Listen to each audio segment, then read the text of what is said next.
యోహాను సువార్త 19వ అధ్యాయం 26వ వచనము. మన మధ్యలో ఉన్న మేరీ వచ్చి చదివి వినిపించ సిస్టర్ మేరీ గారు వచ్చి చదివి వినిపించవలసిందిగా మనం చేస్తున్నాం.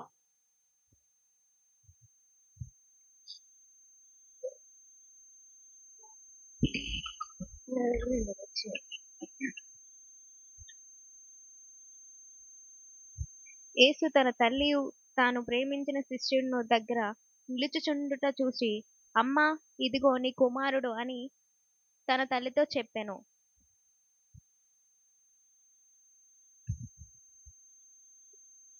మరి మూడో మాట చెప్తున్న సిస్టర్ బ్యూలా జోన్స్ గారు గుర్చి మన మధ్యలో ఉన్న సునీల్ గారు ప్రార్థన చేయవలసిందిగా మనం చేస్తున్నాం.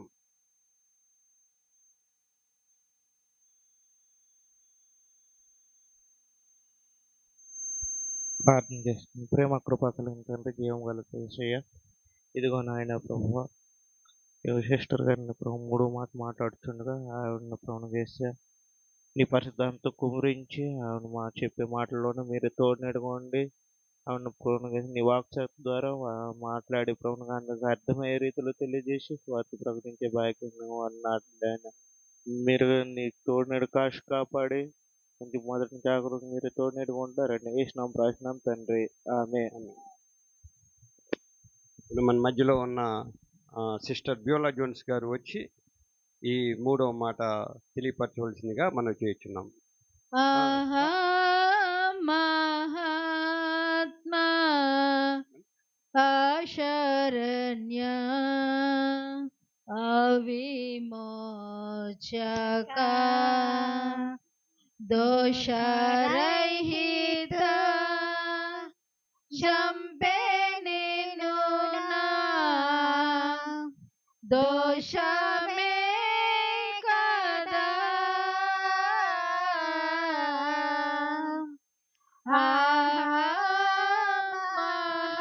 మహాత్మా అశరణ్య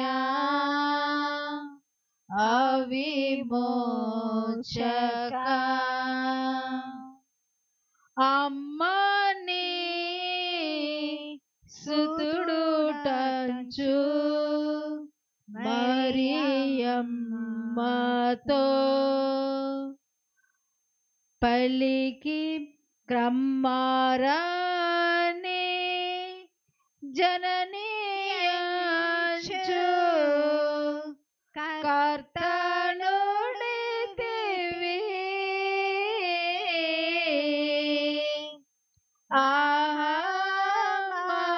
మహాత్మా అశరణ్య అవిమోచక.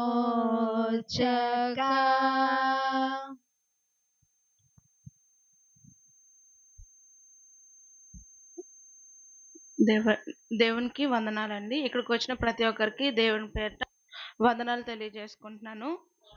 ఈ అవకాశం ఇచ్చిన సంఘానికి కూడా నా దేవుని పేరిట వందనాలు తెలియజేసుకుంటున్నాను. అసలు దేవుడు సిలువలో మాట్లాడిన మాటలకి నేను చెప్పడానికి అసలు నాకు అర్హత లేదు. దాని గురించి సంఘంలో మాట్లాడినప్పుడు ప్రార్థన చేసుకున్నాను. ఇది దేవుని చిత్తం అనుకుంటున్నాను.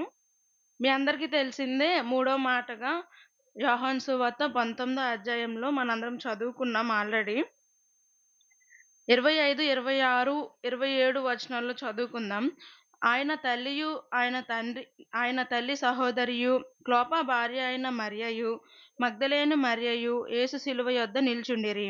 యేసు తన తల్లియు తాను ప్రేమించిన శిష్యులను దగ్గర నిలుచుండుట చూచి, అమ్మా, ఇదిగో నీ కుమార్ అని తల్లితో చెప్పాను. తరువాత శిష్యుని చూసి, ఇదిగో నీ తల్లి అని చెప్పాను. ఆ గడియ నుండి ఆ శిష్యుడు ఆమెను తన ఇంట చేర్చుకొనెను. ఈ వాక్యం ద్వారా నేను మీకు ఏం చెప్పాలనుకుంటున్నానంటే, అక్కడ అంతా బాధపడుతున్న, సిలువలో రక్తాన్ని కారుస్తున్న, తన మాంసం మొత్తాన్ని చీల్చి అంత శిక్షిస్తున్నప్పటికీ కూడా యేసుక్రీస్తు ప్రభువారు తన తల్లి అనే బాధ్యతను అక్కడ మర్చిపోలేదండి అసలు.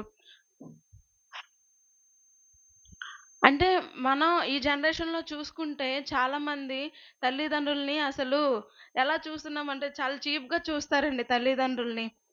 కానీ అంత సిచ్యువేషన్‌లో కూడా తన ప్రాణాలు పోతున్నాయి అనే సిచ్యువేషన్‌లో కూడా యేసుక్రీస్తు ప్రభువారు తన తల్లిని మర్చిపోలేదండి. తను తల్లి అనే దానిని ఒక అంటే ఒక బాధ్యతగా తీసుకున్నారండి. దాన్ని బట్టి మనం చూసుకుంటే ఇక్కడ మనం చూసుకుంటే ఆయన అక్కడ మనం చూసుకోవచ్చు. అక్కడ ముగ్గురున్నారండి స్త్రీలు సిలువ వేస్తున్నప్పుడు. ఆయన తల్లి, అలానే తల్లి సహోదరియు, క్లోప భార్య అయిన మరియయు, మగ్దలేను మరియయు ఇలా ముగ్గురున్నారండి సిలువ వేస్తున్న దగ్గర స్త్రీలు. చాలా మంది ఉన్నారు స్త్రీలు అక్కడ. కాకపోతే వీరు ముగ్గురిని మాత్రమే ఎందుకు బైబిల్‌లో మెన్షన్ చేశారు అనేసంటే, తన తల్లితో మిగిలిన వారు ఎవరు తోడులేరు గానీ, తన సహోదరి మరి యొక్క సహోదరి క్లోప భార్యయు మగ్దలేను మరియ మాత్రమే తన తల్లితో అంత తను అంత గుండె పగిలేలా ఏడుస్తున్నప్పుడు తనకి సపోర్ట్ చేశారు కాబట్టే ఇక్కడ బైబిల్‌లో యోహాను సువార్తలో వారి ముగ్గురు గురించి రాయబడి ఉందనండి. అంటే వీళ్ళందరూ ఒక కుటుంబం వలె ఉన్నారు అని మనం ఇక్కడ చూస్తా ఉన్నాం. అలానే ఇక్కడ మనం చూసుకోవచ్చు యేసుక్రీస్తు ప్రభువారు తన తల్లిని చూస్తూ అలానే తన శిష్యుడైన యోహానుని చూస్తూ చెప్తా ఉన్నారండి ఈ మాటను. ఇంకా వేరే వాళ్ళని ఎవరి గురించి ఉద్దేశించలేదు గానీ యోహాను గురించి మాత్రమే ఎందుకు చెప్పారు? అది ఎప్పుడైనా ఆలోచించారా? అంతేనండి. ఎందుకు అంటే యోహాను దేవుడికి ఇష్టమైన శిష్యుడు. ఎందుకు దేవుడికి ఇష్టమైన శిష్యుడుగా యోహానును మాత్రమే ఎంచుకున్నాడు?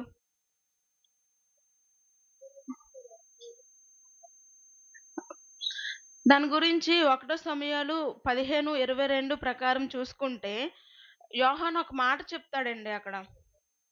1 సమూయేలు 15:22లో చూసుకుంటే హ్మ్.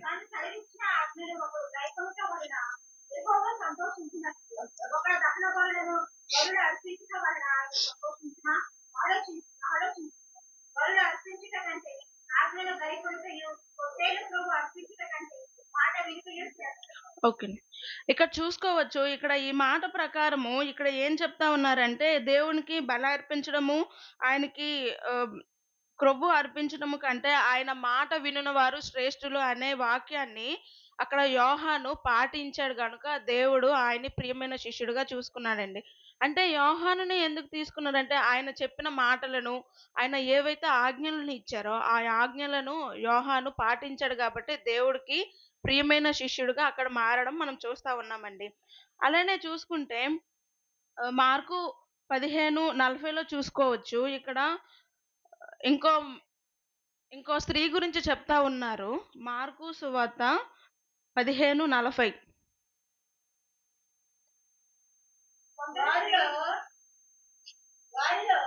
హ్మ్.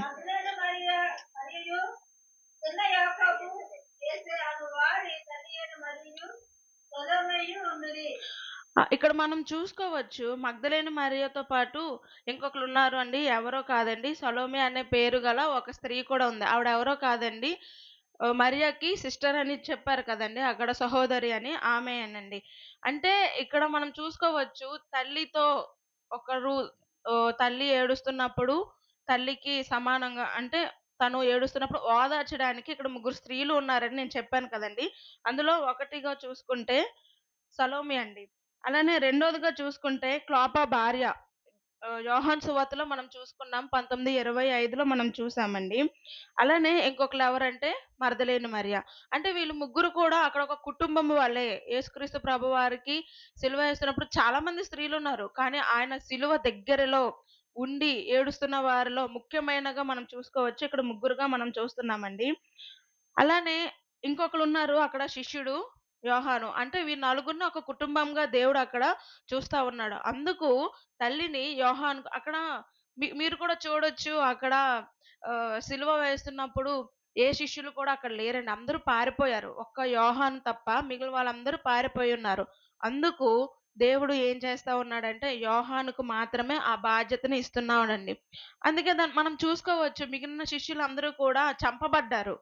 కానీ యోహాను మాత్రం 100 ఏళ్ళు ముసలి వయసు వచ్చినంత వరకు ఉండి అనారోగ్యంతో చనిపోయాడు అనేది మనం చూస్తా ఉన్నాం చరిత్రలో, బైబిల్ చరిత్రలో.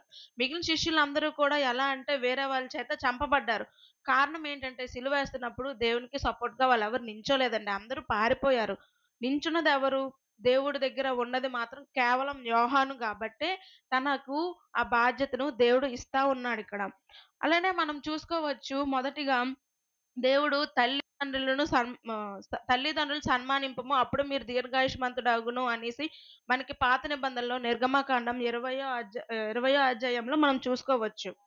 అంటే అక్కడ దేవుడు ఏం చేస్తా ఉన్నాడు? మనకి ఆజ్ఞనిస్తా ఉన్నాడు. అలానే దీవెనను కూడా ఇస్తా ఉన్నాడు. అంటే ఫస్ట్ ఆజ్ఞ ఏంటి ఇచ్చాడు? నీ తల్లిని, నీ తండ్రిని సన్మానింపండి అని చెప్తున్నారు. సన్మానించడం అంటే చనిపోయినప్పుడు వారికి పువ్వులతోని ఊరేగించడము, తర్వాత వాళ్ళు చనిపోతున్నప్పుడు మంచిగా కార్యాలు అవన్నీ చేయడం కాదండి. బతికున్నప్పుడే వారి పట్ల గౌరవం కలిగి వారికి విధేయత చూపాలని. మనం మన జనరేషన్‌లో ఇప్పుడు ఎలా ఉన్నాం? ఆళ్ళు మనకిష్టం లేని ఆళ్ళు పనులు చేస్తేనే మనం గసరేస్తుంటాం వాళ్ళని. ఎందుకు నేను కూడా గసురుతుంటానండి. కానీ ఇది నేను ప్రిపేర్ అవుతున్నప్పుడు నాకర్థమైంది. దేవుడు అది మనకి ఒక ఆజ్ఞగా ఇచ్చారు. అంటే మనం వాళ్ళకి ఎంత విధేయత చూపించాలా అనేది మనం ఇక్కడ చూస్తా ఉన్నాం. అంటే ఒక తల్లి ఇక్కడ మరియ గురించి చెప్తానండి. ఆహ్, తనకి అంటే పరిశుద్ధాత్మ ద్వారా కన్య ఆహ్, అదే పరిశుద్ధాత్మ ద్వారా గర్భాన్ని ధరించినప్పటికీ కూడా ఒక తల్లి ప్రసవ వేదన ఎలా ఉంటుందో మాక్సిమం అందరి తల్లులకి తెలుస్తదండి. అంటే నార్మల్‌గా చెప్తున్నాను. ఒక పీరియడ్ టైమ్‌లో ఒక డేకి వచ్చిన పెయిన్ ఎలా ఉంటుందంటే, ఒక పర్సన్‌కి చెయ్యి ఇరిగిపోతే ఎంత పెయినొస్తదో, అంత పెయిన్ 1 డేలో ఆ స్త్రీ అనుభవిస్తది. అలాంటిది ఆహ్, తన డెలివరీ టైమ్ అప్పుడు అలాంటిది 100 రెట్లు ఉంటదండి ఆ పెయిన్. అంటే ఆ స్త్రీకి అది ఎలా ఉంటుందంటే పునర్జన్మ వలె ఉంటుందండి.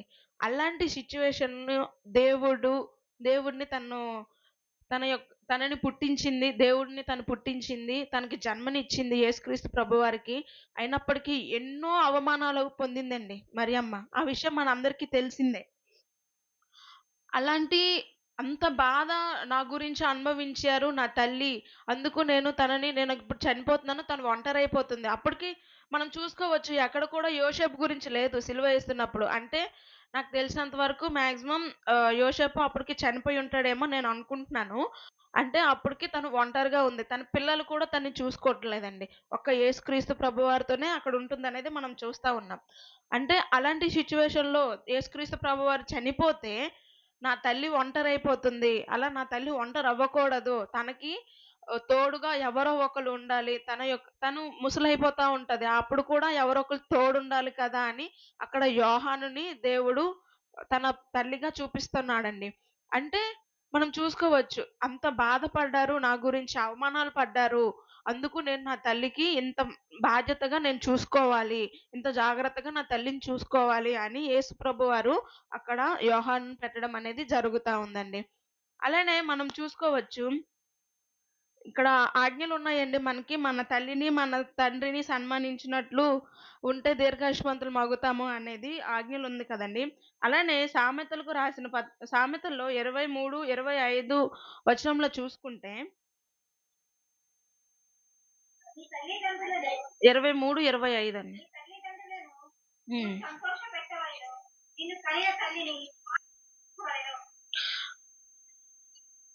అవునండి. ఇక్కడ మనం చూసుకోవచ్చు. నీ తల్లిదండ్రులను నీవు సంతోషపెట్టవలెను. ఇక్కడ మెన్షన్ చేశాడండి కిందన చూడండి. నిన్ను కనిన తల్లిని ఆనందపరచవలెనని. అంటే తండ్రిని, తల్లిని ఇద్దరిని ఒకలాగే చూడాలండి. కానీ మనకి జన్మనిచ్చిన తల్లికి మనం ఎక్కువ ప్రాధాన్యత ఇవ్వాలనేది ఇక్కడ మనం చూస్తున్నాం. ఆమెని ఆనందపరచాలండి. ఆమె ఎలాంటి బాధపడకుండా ఆమెని మనం హ్యాపీగా చూసుకోవాలనేది ఇక్కడ మనం చూస్తా ఉన్నాం. అలానే చూడండి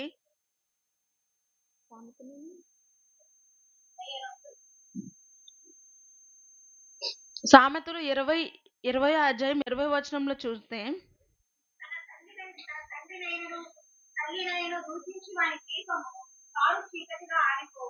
ఇక్కడ చూస్తున్నాం కదండీ! తన తండ్రినైనను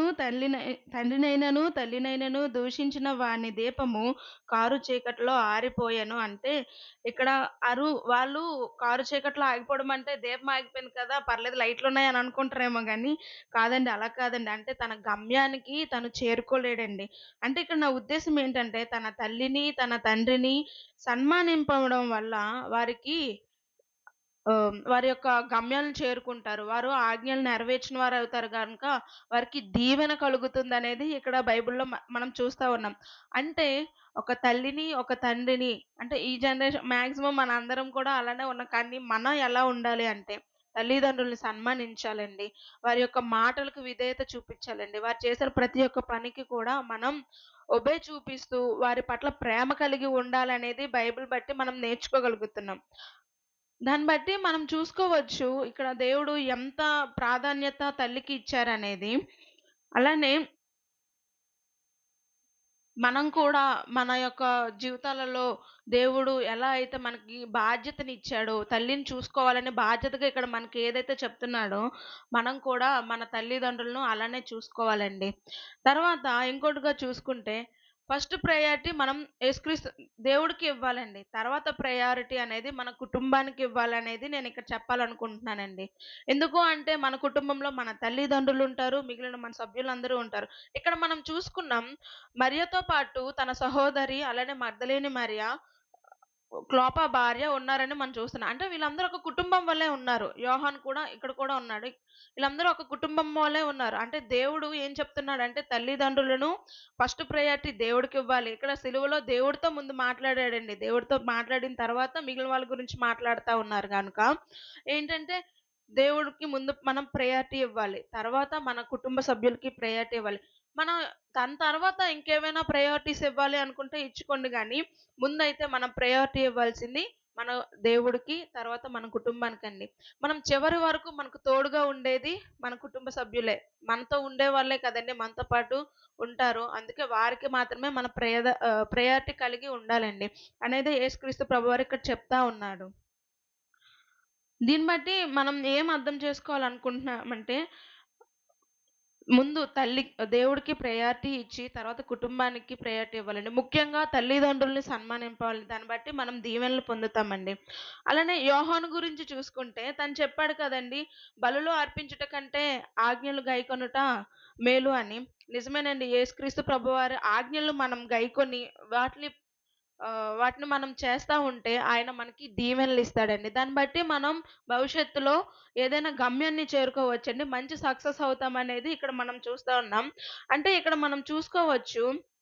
ఇక్కడ యోహాను తండ్రి కొడుకుల గురించి చెప్తున్నాడంటే నాకర్థమైందేంటంటే, ఇక్కడ సంఘం యొక్క బాధ్యతల గురించి విశ్వాసికి చెప్తున్నాడని నాకర్థమైందండి. ఏంటంటే ఇక్కడ మనం చూసుకోవచ్చు. సంఘం గూర్చి బాధ్యతలను ప్రథముగా విశ్వాసికి అప్పగిస్తున్నాడండి. అంటే ఇప్పుడు సంఘం అనేది ఒక తల్లిగా తీసుకుంటే, విశ్వాసి అనేవాడు ఒక శిష్యుడిగా చూస్తా ఉన్నాడు. అంటే యోహాను వల్లే నేను గుర్తిస్తా ఉన్నానండి. అంటే ఇప్పుడు సంఘంలో చాలా పనులుంటాయి. సంఘానికి మనం ప్రాధాన్యత ఇవ్వాలండి ముందుగా. అది ఎలా ఎవరికివ్వాలి? ఎవరివ్వాలి అంటే ఒక విశ్వాసి ఇవ్వాలండి. ఒక విశ్వాసి మంచిగా ఉంటేనే కదండీ సంఘం మంచిగా ఉందని చెప్తారు. మనం మంచిగా ఉంటేనే కదండీ బయట జనాలు కూడా ఈ సంఘంలో ఉన్న ఒక వ్యక్తి మా దగ్గరకు వచ్చి దేవుని యొక్క ప్రేమను చూపిస్తున్నాడు. అందుకే ఆ సంఘం చాలా ఘనంగా ఉంది అని మెచ్చుకుంటా ఉంటారు కదండీ! అలానే ఇక్కడ నాకు అర్థమైందేంటంటే సంఘం అనేది ఒక తల్లి.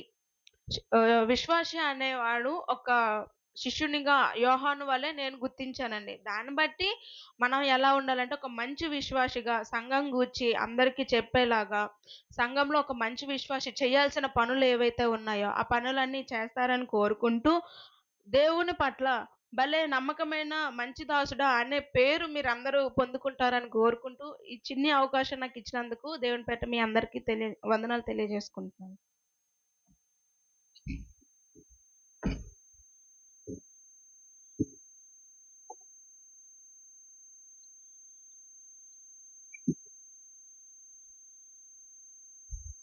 మరి 4వ మాటగా